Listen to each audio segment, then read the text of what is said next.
함께 읽은 시 19편은 다윗의 시입니다. 다윗은 참 많은 노래를 지어서 하나님을 기쁘시게 했고 또 그것을 후대에 전하고 있습니다. 각각의 시들이 참으로 대단하지만 특별히 이 시 19편은 참 아름답고 또 우리가 공부해 볼 가치가 있는 시입니다. 저는 낭만이 별로 없는 사람이라서 이 시라는 분야랑 정말 거리를 두고 살았습니다. 진짜 저는 좀 낭만이 없어요. 아름다운 걸 봐도 뭐 그런가 보다 하고요.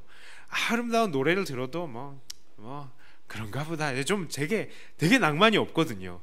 시를 딱 보면 근데 그게 제일 문제였습니다. 제가 목회자가 되고 또 시편을 설교를 해야 되는데 시를 시로 받아들여야 되는데 시가 별로 시로 받아들여지지 않는 거예요. 그래서 저도 그것들을 정말 고민을 하고 어떻게 하면 이 시를 시로 받아들일 수 있을까 많은 노력을 했습니다만 그게 좀 잘 되지 않는 부분들이 많습니다. 그래서 오늘 이 시를 읽고 해석하는 부분도 좀 딱딱할 수가 있어요. 저는 오늘 이 시를 보면서 이 시가 세 부분으로 나뉘어질 수 있구나 라고 보았습니다. 첫 번째 부분은 바로 1절부터 6절까지의 말씀입니다. 1절부터 6절까지의 말씀은 바로 이 주제가 이 세상을 붙드시는 하나님의 말씀이라고 할 수 있겠습니다. 다윗은 여기에서 하늘은 하나님의 영광을 선포하고 궁창은 하나님의 손으로 하신 일을 드러내며 날은 날에게 말하고 밤은 밤에게 지식을 전한다 라고 합니다.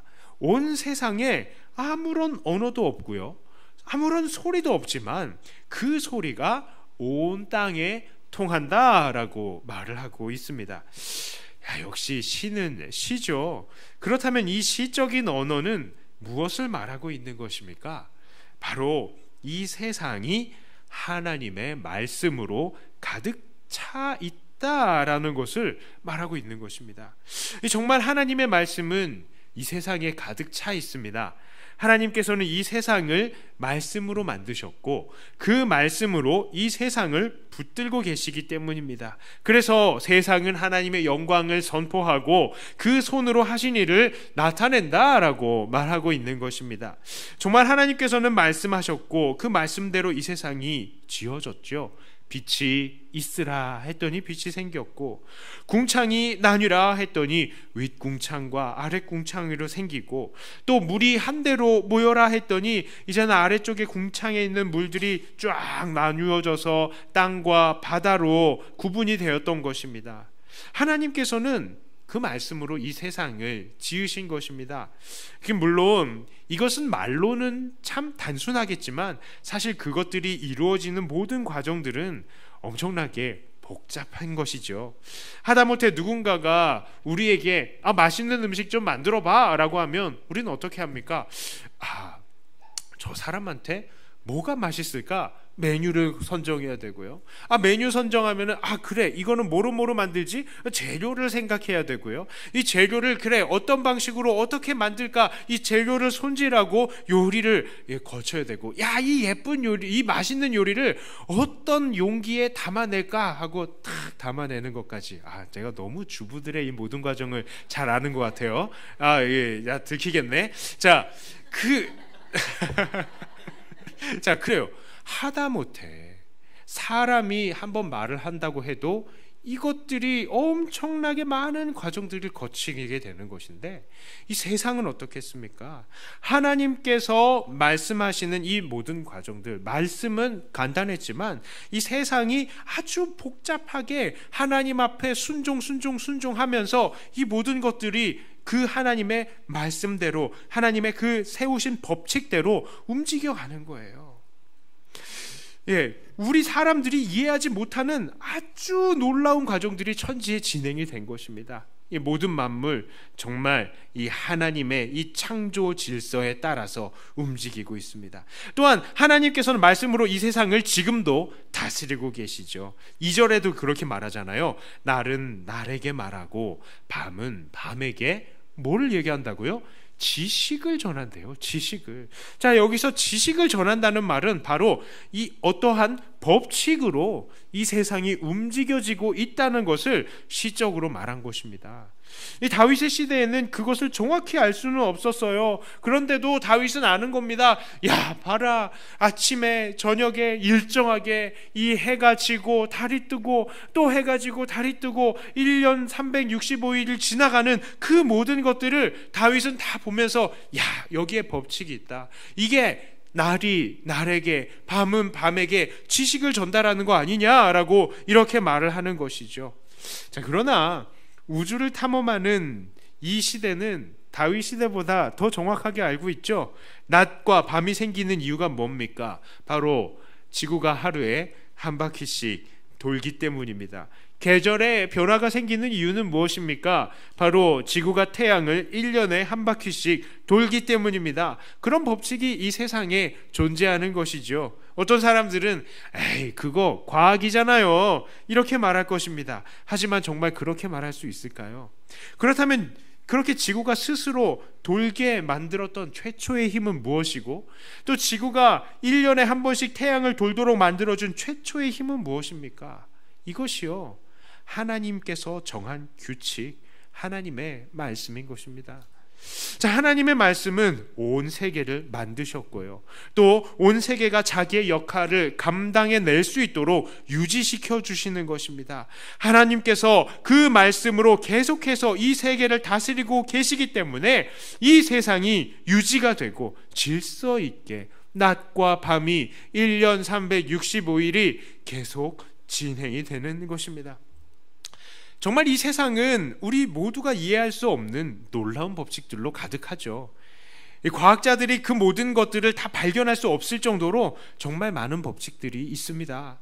관성의 법칙이라든지 운동량 보존의 법칙이라든지, 어렵죠. 저도 어려워요. 이 무슨 법칙이 있을까 막 했더니 법칙들이 너무 많아요.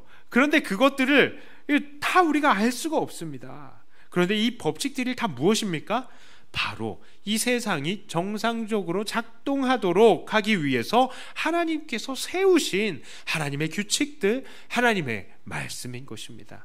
자, 그래서 야, 내가 아무리 슈퍼맨 하면서 목도리 목에다 보자기 내고 쫙 점프하면 어떻게 됩니까? 죽습니다. 예.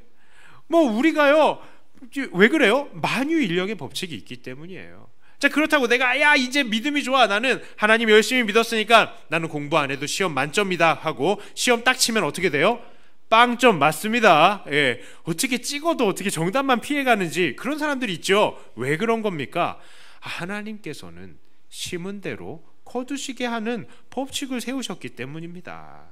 자, 이렇듯이 하나님은 말씀으로 이 세상을 지으셨고 그 말씀으로 이 세상을 다스리십니다. 바로 지금 이 세상이 이렇게 하나님께서 세상에게 말씀하셨고 또 말씀하시고 계시다는 사실, 이것을 우리는 깨달아야 한다는 것이죠. 바로 하나님의 말씀이 이 세상을 붙들고 있습니다. 그러니까 다윗이 이렇게 시적으로 고백한 이 본문을 조금 품격을 떨어뜨려서 이야기를 해본다면, 온 세계는 하나님의 놀라우신 솜씨를 보여주고 있고 또 하나님의 말과 뜻대로 아주 정확하게 움직이고 있다라는 것이죠. 다윗은 그것을 깨달았습니다. 자, 그 다음에 이제 다윗의 시의 두 번째를 보겠습니다.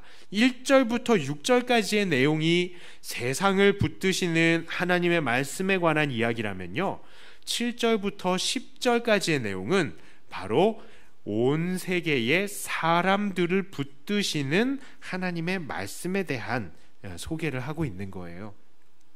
사람들을 통치하시는 하나님의 법칙과 지식은 자연에 일반적으로 이 소리 없이 언어 없이 내재되어 있는 그런 하나님의 법칙과는 조금 다릅니다.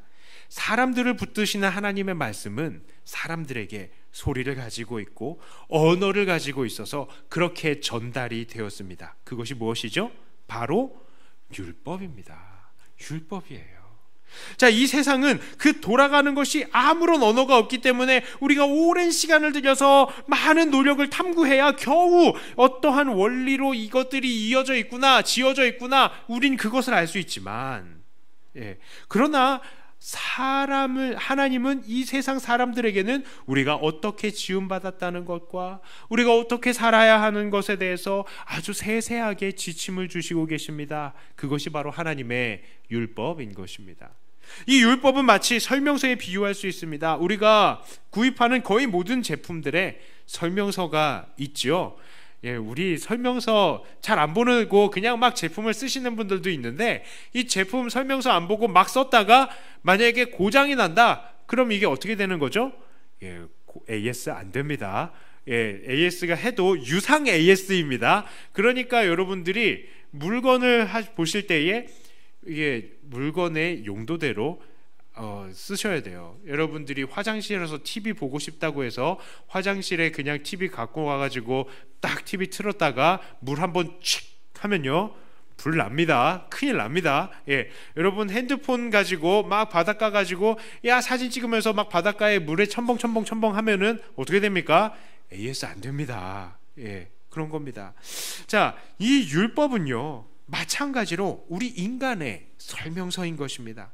하나님께서 우리가 어떻게 살아가면 복을 받고 이 세상에서 어떻게 살아가야 우리가 마땅히 살아가는 것인가를, 마땅히 살아가야 할 바를 가르쳐 주는 것이죠. 하지만 세상은 어떻습니까? 정말 많은 사람들이요, 하나님 떠나가고 또 어떻게 하면 하나님 안에서 올바르게 살아가야 될지 전혀 관심을 갖고 있지 않아요.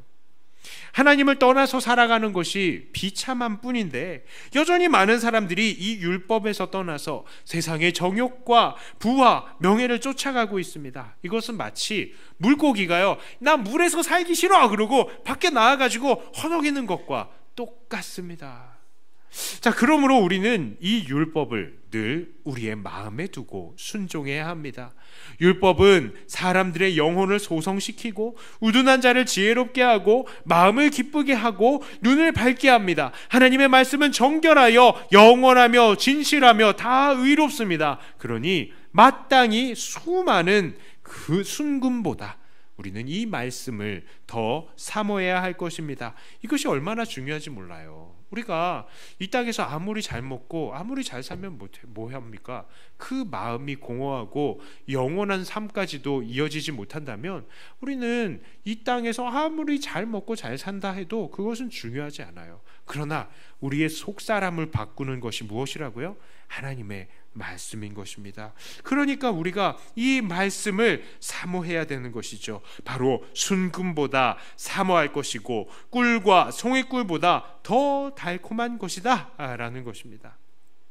자, 이제 다윗의 시선은요, 온 세상을 붙드는 하나님의 말씀에서 모든 사람들에게 붙드는 하나님의 말씀으로 옮기고요, 그 시선이 이제 어디로 옮겨지냐? 바로 나 자신에게 옮겨지게 됩니다. 다윗 자신에게요. 다윗은 이제 자신과 하나님의 말씀의 관계를 생각해 보는 거예요. 다윗은 이 시간 정말 귀중한 고백을 하고 있습니다. 우리가 받은 율법이 그냥 단순한 율법이 아니라, 단순한 글자의 책이 아니라, 교훈적인 책이 아니라, 온 세상을 만드신 하나님의 위대하고 능력 있는 말씀이구나. 이 말씀대로 살아가야 우리가 하나님의 기쁨이 되고 하나님의 온전한 세상을 움직이시는 그 법칙에 순응하는 것이구나. 이것까지 깨달았잖아요. 지금 첫 번째, 두 번째 문단까지 해서 그러면 나는 뭐지? 하고 본 거예요. 나는.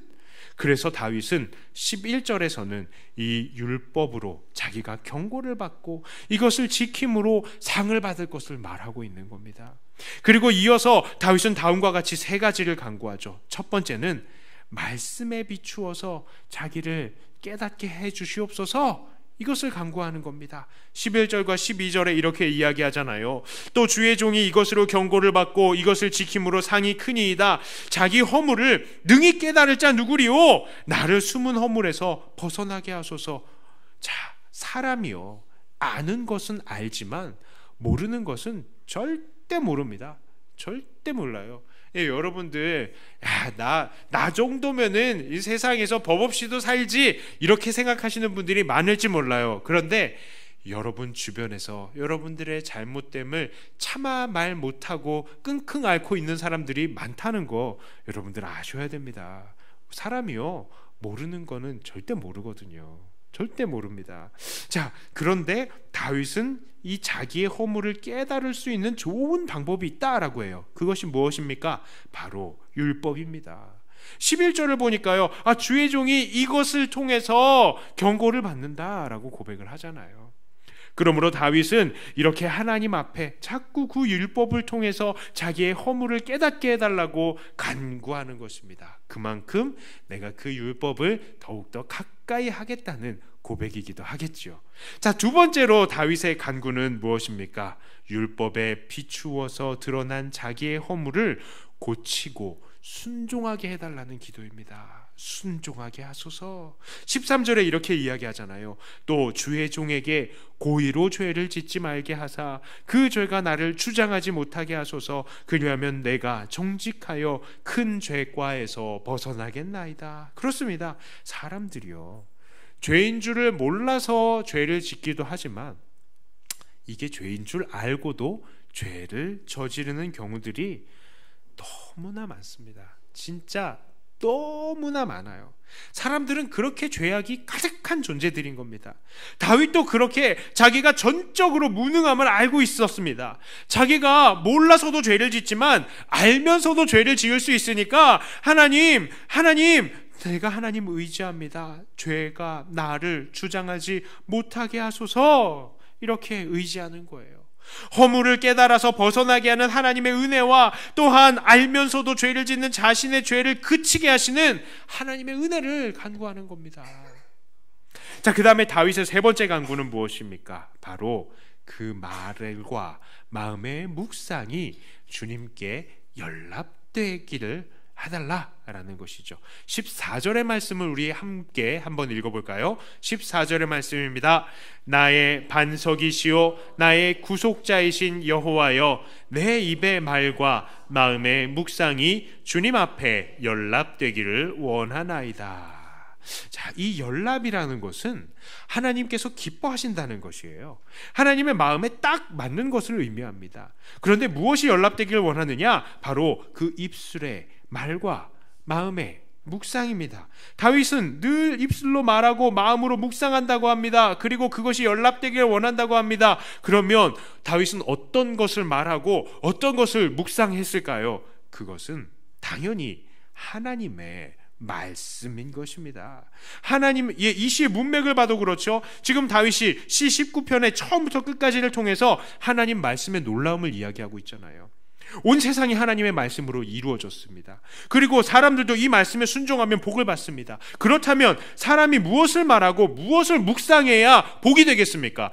당연히 하나님의 말씀을 말하고 하나님의 말씀을 묵상해야죠. 저는 이 시를 보면서 역시 다윗은 통찰력이 대단한 하나님의 사람이라는 것을 깨닫습니다. 어떻게 저 만물을 보면서 만물을 지으시고 다스리시는 하나님의 말씀을 발견했을까? 그리고 어떻게 이렇게 아름다운 시적인 언어로 그것을 표현했을까? 또 우리에게 그 주신 이 율법이 그냥 단순한 교훈책이 아니라 도덕책이 아니라 이 세계를 만드시고 다스리시는 그 위대하고 능력 있는 하나님의 말씀이시라는 사실을 어떻게 그렇게 정확하게 표현했을까? 그리고 그 말씀이 이제는 우리 개인에게 다 적용이 되어야 된다는 사실을 어떻게 그렇게 깨닫고 하나님 앞에 겸손하게 엎드리고 자기의 삶까지 내어드리게 됐을까? 이걸 생각하면 정말 하나님 성령께서 이 다윗의 마음에 그 주관을 하셨구나라는 것을 우리는 고백할 수밖에 없습니다. 자, 그렇다면요, 오늘날 우리들은 어떻게 살아야 하겠습니까? 자, 우리도 우리에게 주신 하나님의 말씀이 이렇게 위대한 줄을 깨닫고요, 다윗과 똑같은 간구로 나아가야 할 것입니다. 우리에게 주어진 성경 말씀이요, 이거 사람이 지은 거라고요? 아닙니다. 하나님의 말씀이죠. 그런데 이 하나님의 말씀 어떤 말씀이라고요? 오늘 배웠잖아요. 천지를 지으시고 주관하신 하나님의 말씀. 이 말씀대로 살면 우리가 복을 받게 되는 말씀이에요. 왜요? 여기에 창조의 원리, 통치의 원리가 다 들어있기 때문입니다. 예. 제가 이런 만화를 보았어요. 어떤 지나가다가 신문 뭐 이런 데서 잠깐 지나간 만화인데, 그 만화에 이런 게 있습니다. 그 알리바바 40인 도적 같은 굴이 있어요. 굴이 있는데 그 굴 저 안쪽에는 엄청나게 수많은 보화들이 막 있는 겁니다. 그런데 그 앞에 주문서가 있어요. 책이 있어요. 근데 문제는 이 책을 달달달 외워야 돼요. 달달달 외우면 어떻게 되냐? 이 굴이 열린대요. 그러면 그 뒤에 있는 건 다 누구 거예요? 다 내 거는 거예요. 자, 그러면 이 책을 외워야 됩니까? 안 외워야 됩니까? 당연히 달달달 외워야죠. 1년 365일 걸리더라도 달달달 외워야죠. 당연히 그 뒤에 있는 보물 다 내 건데. 그런데요, 우리의 영혼에 대한 생각, 영혼에 대한 삶, 영원한 삶에 대해서는 우리가 전혀 그렇게 중요하게 생각하지 않고 있어요. 그런데 그게 아니잖아요. 이 하나님 말씀 앞에 이 말씀 묵상하고 이 말씀 외우고 있으면 하나님의 그 영원한 삶이 우리에게 보장이 되는데, 우리가 왜 이것들을 등한시하는지 모르겠습니다. 자, 우리는 어떻게 살아야 될까요? 다윗의 간구처럼 살아야 되는 것입니다.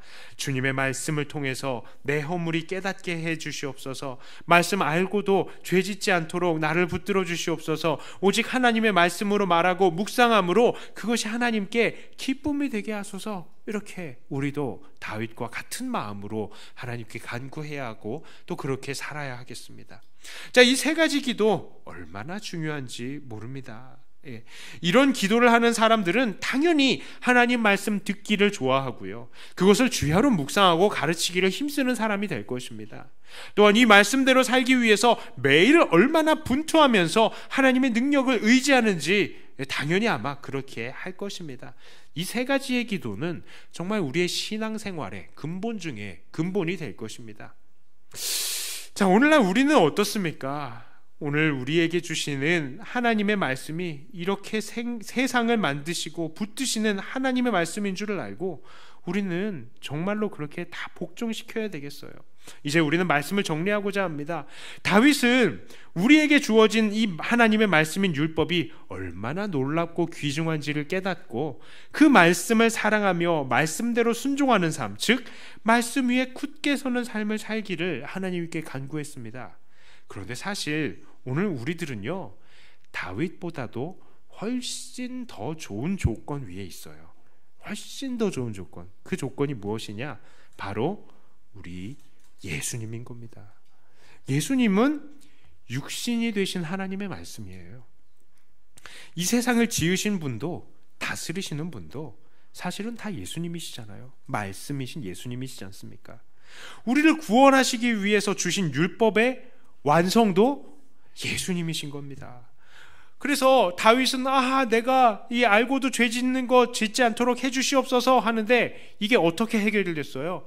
예수님께서 일단 은혜로 우리를 구원해 주셨고요, 또한 예수님 가시면서 우리 안에 성령을 주셔서 우리 안에 계속해서 설득하시고 말씀하시고 하면서 그 말씀으로 우리가 이 죄를 계속해서 이겨나갈 수 있도록 싸우게 하시지 않습니까?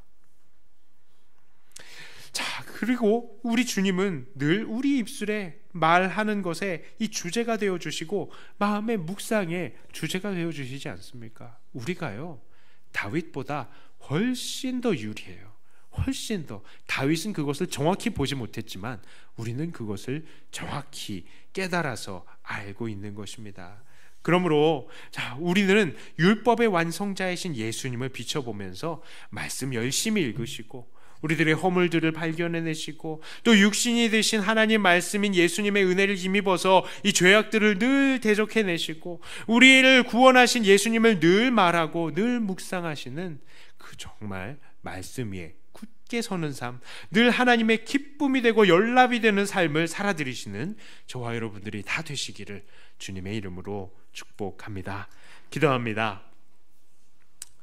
하나님 아버지, 하나님께서는 온 세상을 지으시고 또 다스리시고 그 능력 있는 말씀으로 우리들에게 이 하나님의 말씀을 허락하여 주셨고 또 그 말씀으로 예수님을 우리에게 허락하여 주시고 우리를 구원하여 주시고 오늘도 우리를 붙드시고 계심을